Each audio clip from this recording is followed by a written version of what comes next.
Hindi ako si Mon, pero ako si Raymond. Tamad ako, pero may pangarap ako sa buhay.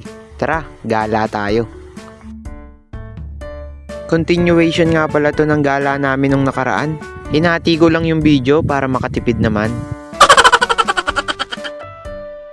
After nga pala namin magpa-picture sa photo booth, nagpunta kami dito sa Fantasy World para maglaro at mag-enjoy.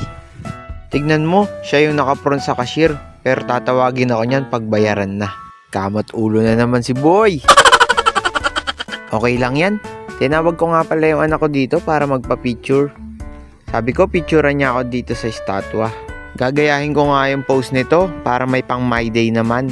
Para makita ng pinagkakautangan ko. Sigurado maiinis na naman yun. May panggala pero walang pambayad. Sorry na. Papasok na nga pala kami dito sa loob para akong na-excite bigla.